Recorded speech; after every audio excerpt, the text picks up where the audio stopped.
Le 3 décembre je suis chez moi, je sais pas. Le 3 décembre. Aucune idée. Le 3 décembre, il y est pour le moment. Je sais pas. Je sais pas encore. Le 3 décembre. Le 3 décembre, je sais pas. J'ai quelque chose à faire, mais je ne me souviens pas. J'en sais rien, je sais pas. Le thème de la Journée internationale des personnes handicapées, c'est droit et handicap. Monsieur Roland Rosiette, président de l'ONG Plaque 21. Et dans ce sens, donc, les mieux placés pour parler de la question du droit, notamment pour les personnes handicapées, c'est bien entendu l'ordre des avocats. Alors il y a deux thèmes autour desquels nous allons débattre, discuter. Madame Unelle Osier-Lafontaine, avocat.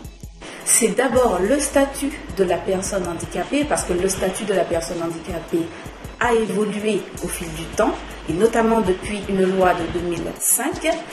Et un deuxième thème qui concerne les obligations de la société face aux défis de la personne handicapée, parce qu'aujourd'hui, on peut réellement parler de défis de la personne en situation de handicap.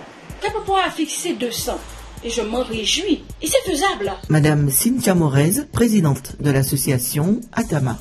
C'est faisable à condition que chacun prenne conscience qu'aujourd'hui, nous devrions embaucher.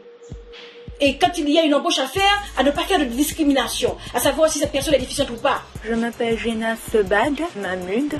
Je suis partie à Paris en Martinique à 17 ans. Pour raisons personnelles de la vie en Martinique, pourquoi je trouvais rien en étant mon travail, essayer de trouver un travail en Martinique, je trouvais rien à part la boutique de ma mère. Une personne handicapée aujourd'hui doit, avec l'aide de cette loi, bénéficier pratiquement des mêmes droits que la personne valide. Eric Laroussé Duvigny. Je travaille à Atama en tant qu'agent polyvalent. En tant qu'agent polyvalent, je suis amené à peu tout faire. Par exemple, je fais le nettoyage de maison, je suis amené à faire le nettoyage de maison pour les handicapés, les non-voyants, le repas aussi, comme je cuisine, l'espace vert, la peinture.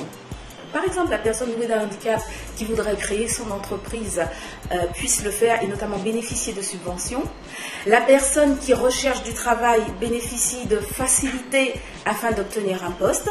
Et dans ces conditions, l'employeur, donc la société, a des obligations envers la personne handicapée.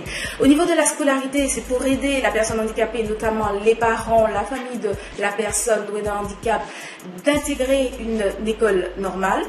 C'est-à-dire que les personnes vaillantes doivent considérer à égalité la personne douée d'un handicap qui, elle, du fait de ce handicap, a besoin d'une compensation. Donc, que la société lui apporte ses aides pour qu'elle accède aux mêmes droits que la personne vaillante. Je crois fermement dans cette société martiniquaise qui doit devenir une société inclusive.